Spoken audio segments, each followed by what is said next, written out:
लागता बड़ी गरमी तू कूल कर हो, बनाना सेब खाइल कबूल कर हो।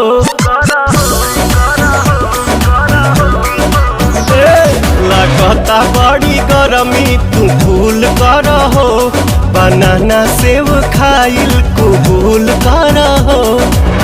हट जानी सहटी जा तू सीना से भर जाता